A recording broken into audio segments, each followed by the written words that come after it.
Hello students, आज हम chapter जिसका नाम है केमिकल काइनेटिक्स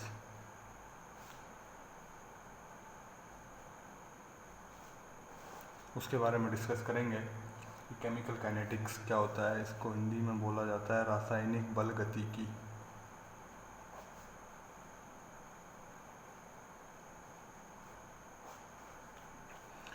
मैं आपको बता दूं कि जो हमारी केमिस्ट्री होती है, केमिस्ट्री का जो चैप्टर है, केमिस्ट्री जो है हमारी, उसमें 3 पार्ट होते हैं केमिस्ट्री में। एक होता है आपके पास फिजिकल केमिस्ट्री, एक होता है आपके पास ऑर्गेनिक केमिस्ट्री,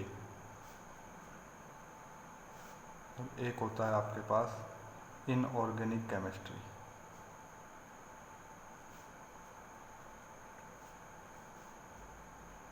तो हम केमिस्ट्री के जो 3 पार्ट हैं हमारे 12th क्लास में, फिजिकल केमिस्ट्री, ऑर्गेनिक केमिस्ट्री और इनऑर्गेनिक केमिस्ट्री, तो हम उसी के बारे में डिस्कस करेंगे। तो जो हमारा चैप्टर है chemical kinetics, chapter number 4th, और ये फिजिकल केमिस्ट्री का चैप्टर है। तो सबसे पहले हम बात करते हैं कि फिजिकल केमिस्ट्री के चैप्टर केमिकल काइनेटिक्स की, जिसका नाम है रासायनिक बल गतिकी, जिसको हम बोलते हैं केमिकल काइनेटिक्स। तो क्या होता है केमिकल काइनेटिक्स, तो इसके बारे में देखते हैं हम। तो सबसे पहले मैं आपको बता देता हूँ, केमिकल काइनेटिक्स रसायन विज्ञान की वह शाखा है। केमिकल काइनेटिक्स जो है वो रसायन विज्ञान, और कौन सी रसायन विज्ञान की बात करें, हम बात करें फिजिकल रसायन विज्ञान। तो फिजिकल रसायन विज्ञान का मतलब क्या हो गया, भौतिक रसायन विज्ञान की वह शाखा जिसके अंतर्गत अभिक्रियाओं के वेग व अभिक्रियाओं के वेग, तो ये क्या हो गया अपने पास, ये भौतिक रसायन विज्ञान की वह शाखा जिसके अंतर्गत हम अभिक्रियाओं के वेग बोल सकते हैं, हम उसको दर बोल सकते हैं, दर व उनको प्रभावित करने वाले कारक, उनको प्रभावित करने वाले कारक का अध्ययन करते हैं। रसायन विज्ञान ये रासायनिक बल गतिकी कहलाती है। तो रसायन विज्ञान की वह शाखा होती है ये, जिसके अंतर्गत हम अभिक्रियाओं की दर एवं अभिक्रियाओं की क्रियाविधि का अध्ययन करते हैं। क्या कहलाती है बच्चों, ये कहलाती है रासायनिक बल गतिकी। इंग्लिश में क्या बोला जाएगा, तो इंग्लिश में हम इसको बोल सकते हैं कि the branch of physical chemistry in which we study about the rate of reaction and the mechanism of reaction, that is called रासायनिक बल गतिकी। तो ये आपके पास हो गई है डेफिनेशन, हो गई है केमिकल काइनेटिक्स की। तो केमिकल काइनेटिक्स जो वर्ड है वो ग्रीक भाषा के शब्द से लिया गया है। ग्रीक भाषा, केमिकल काइनेटिक्स जो शब्द होता है काइनेटिक्स, वो ग्रीक भाषा का एक शब्द है। इसका शब्द है ग्रीक भाषा का शब्द होता है जो जिसको बोलते हैं काइनेसिस, इसका मतलब होता है गति। काइनेसिस यहाँ से लिया गया है। अब हम बात कर रहे हैं केमिकल काइनेटिक्स की बात कर रहे हैं, तो केमिकल काइनेटिक्स में अगला जो आता है वो हमारे पास आता है, जैसे मैंने बोला कि अभिक्रिया की दर, क्या बोला मैंने, अभिक्रिया की दर। तो अब बात करते हैं हम रेट की, कि क्या होता है रेट ऑफ रिएक्शन, क्या होता है। तो मैं आपको बता दूं, जैसे मेरे पास A+B, इससे मेरे पास बन रहा है C+D, तो ये मेरे पास होता है रिएक्टेंट। क्या होता है बच्चों, ये मेरे पास होता है रिएक्टेंट, और ये मेरे पास होता है प्रोडक्ट।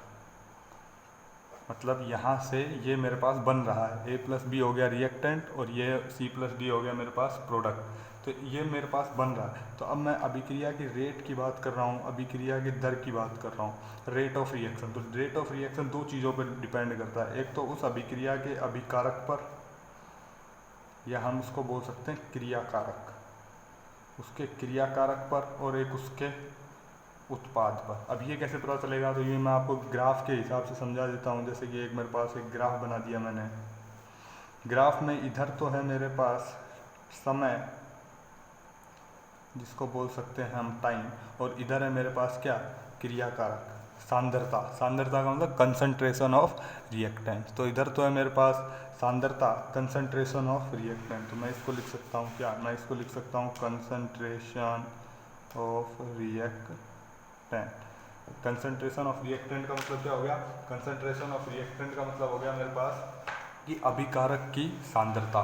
तो क्या होता है कि जब अभिक्रिया शुरू नहीं होती है तो क्रियाकारक होते हैं ज़्यादा, क्रियाकारक क्या होते हैं ज़्यादा, और उत्पाद होते हैं बहुत कम। तो जैसे जैसे समय बीतता जाता है तो क्रियाकारक जो है, रिएक्टेंट जो होते हैं वो क्या होते हैं, टाइम के साथ कम होते जाते हैं। ये कम हो गए, टाइम के साथ क्या होते जा रहे हैं, कम होते जा रहे हैं। ऐसे ही बात करूँ मैं प्रोडक्ट की, तो प्रोडक्ट क्या होता है, शुरू में जीरो होता है, शुरू में प्रोडक्ट क्या होता है, जीरो होता है। इधर मैंने ले लिया टाइम और इधर ले लिया मैंने प्रोडक्ट, कंसंट्रेशन ऑफ प्रोडक्ट उत्पाद ले लिया। अब शुरू में क्या होता है, कंसंट्रेशन जीरो होता है, कंसंट्रेशन शुरू में हो गया कितना, जीरो। अब कंसंट्रेशन शुरू में जीरो हो गया तो जैसे जैसे टाइम बढ़ रहा है, प्रोडक्ट जो है वो शुरू में कंसंट्रेशन जो है वो होता है आपके पास, कंसंट्रेशन ऑफ प्रोडक्ट वो होता है आपके पास शुरू में कितना, वो शुरू में आपके पास होता है जीरो।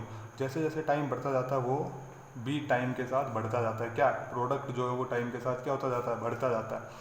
तो एक और जो आपने क्लास 11th में पढ़ा होगा जिसको हम बोलते हैं इक्विलिब्रियम, रासायनिक साम्य, तो उसमें क्या होता है कि जो रेट होती है वो इधर से हमारे पास प्रोडक्ट जो है वो टाइम टू टाइम बढ़ता जाता है और रिएक्टेंट कम होता जाता है। तो एक टाइम ऐसा आता है जहाँ पे प्रोडक्ट, उत्पाद और रिएक्टेंट क्रियाकारक दोनों क्या हो जाते हैं, बराबर, उसी को क्या बोलते हैं हम, साम्यावस्था बोलते हैं। ये तो बात हो गई 11th क्लास की। तो अब मैंने दो आपके पास ग्राफ बनाया है, तो अब मेरे को रेट पता करनी है, रिएक्शन, रेट ऑफ रिएक्शन। तो रेट ऑफ रिएक्शन मैंने बोला कितने टाइप से पता कर सकते हैं हम, दो टाइप से पता कर सकते हैं, एक तो उत्पाद को देखकर, उत्पाद से, और एक क्रियाकारक से। उत्पाद का मतलब क्या हुआ, प्रोडक्ट से, और एक रिएक्टेंट से। चलो बात करते हैं अब अपन प्रोडक्ट की बात की अपन ने, रिएक्टेंट की बात करते हैं पहले। तो रेट जो है वो अपन कैसे पता लगाएंगे क्रियाकारक का, तो रेट हम पता लगाते हैं कि माइनस जो रिएक्शन जो है इसकी कंसंट्रेशन क्या होती जा रही है, कम होती जा रही है, अपॉन में क्या होता है अपने पास डेल टी। यानी रेट का मतलब क्या हुआ, रेट का मतलब अपन ऐसे बोल सकते हैं कि क्रियाकारक की सांद्रता में कमी, क्रियाकारक की सांद्रता में कमी, क्रियाकारक की सांद्रता में कमी अपॉन लिया गया समय, यानी कि जो कुल समय है वो कितना लिया है क्रियाकारक, यानी जैसे जैसे टाइम बीतता जा रहा है आपके पास रिएक्टेंट क्या होते जा रहे हैं, कम होते जा रहे हैं, कंसंट्रेशन ऑफ रिएक्टेंट क्या होती जा रही है, कम होती जा रही है। तो ये कम हो रहा है, यानी अपने को रेट पता करनी है। तो क्रियाकारक की सांद्रता में कमी यानी डिक्रीमेंट, कितना डिक्रीज हो रहा है rate concentration of reactant upon कितना टाइम लग रहा है, तो उसी को अपन क्या बोलते हैं, रेट ऑफ रिएक्शन।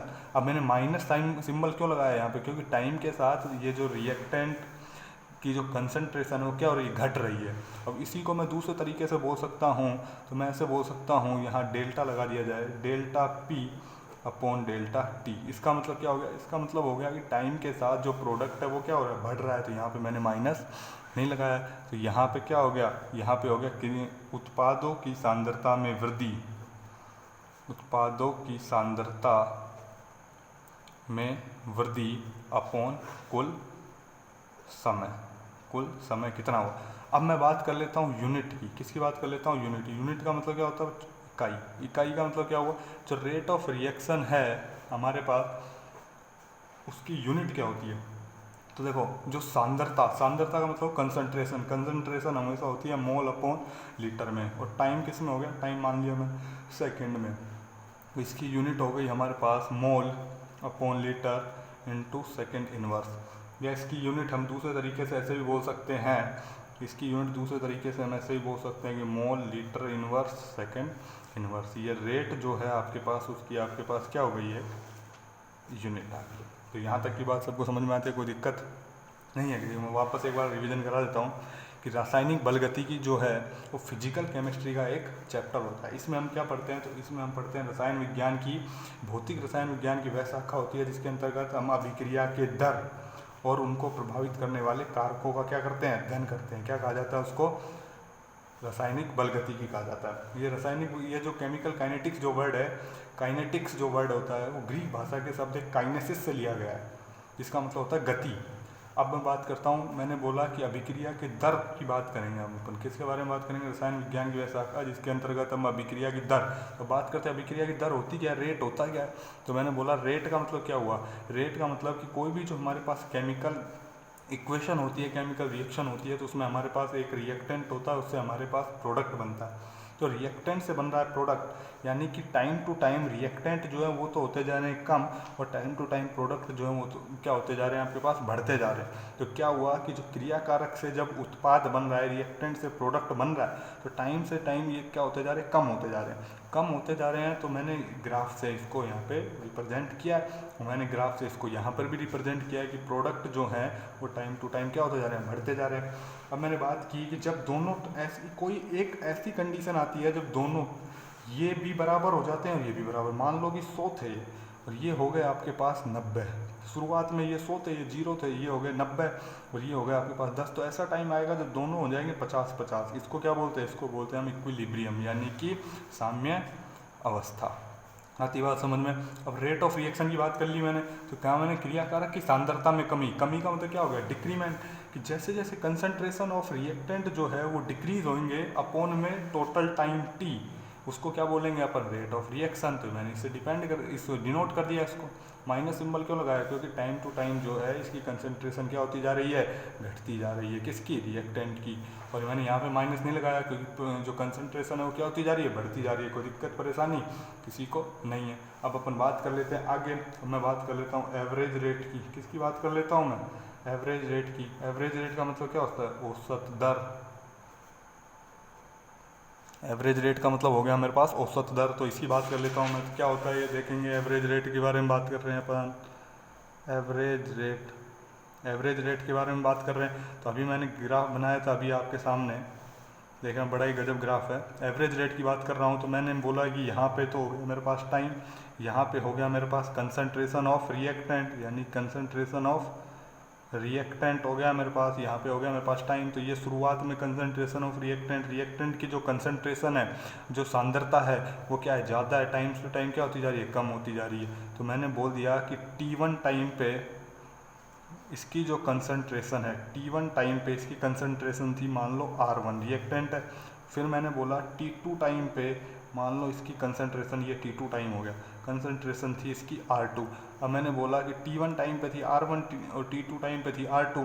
अब मेरे को क्या निकालना है, इसका एवरेज रेट निकालना है। तो जिसकी जो एवरेज रेट होगी, क्या इसकी जो एवरेज रेट होगी वो कितनी हो जाएगी मेरे पास माइनस R2 कंसंट्रेशन ऑफ ये माइनस R1 अपॉन कितना हो जाएगा T2 माइनस T1, यानी फाइनल माइनस इनिशियल।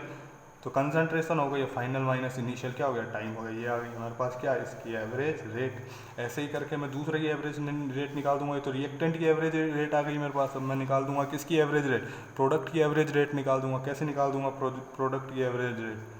तो प्रोडक्ट की एवरेज रेट निकालने के लिए मेरे पास क्या हो जाएगा, ग्राफ वापस बना लो। शुरुआत में प्रोडक्ट कितने होते हैं, 0, टाइम टू टाइम क्या होते जा रहे हैं, बढ़ते जा रहे हैं। तो इसकी एवरेज रेट निकाल दूंगा। ये टाइम हो गया, यहाँ पे मेरे पास क्या आ गया, कंसंट्रेशन आ गई। तो T1 टाइम पे देखो कितना है, T2 टाइम पे देखो कितना है, सारी बात समझ में। तो इसका जो है मेरे पास T1 टाइम पे था ये मान लो P1, ये P2 था, तो कितना हो जाएगा इसके पास भी, मेरे पास हो जाएगा P1 minus P2 upon T2 minus T1। ये मेरे पास हो गई एवरेज रेट। ये बात समझ में आती है सबको, किसी को कोई दिक्कत परेशानी नहीं है। चलो ये तो हो गई मेरे पास एक बात। अभी अपन करते हैं अब एक न्यूमेरिकल कि भैया अब एक न्यूमेरिकल बता दो कि न्यूमेरिकल कैसे आएगा, न्यूमेरिकल कैसे हम करेंगे। तो मैं अभी एक बात करता हूँ, आपके बुक का न्यूमेरिकल है उसकी बात कर लेते हैं। तो बुक के न्यूमेरिकल की बात कर रहा हूँ मैं अभी। एक न्यूमेरिकल जो आपके एग्ज़ाम में भी आता है, जैसे कि एग्जाम्पल नंबर 4.2 की बात कर लेता हूँ मैं, आपके बुक का है। एग्जाम्पल नंबर 4.2 आपको ऐसे बोलता है कि रिएक्शन है, डायरेक्ट में रिएक्शन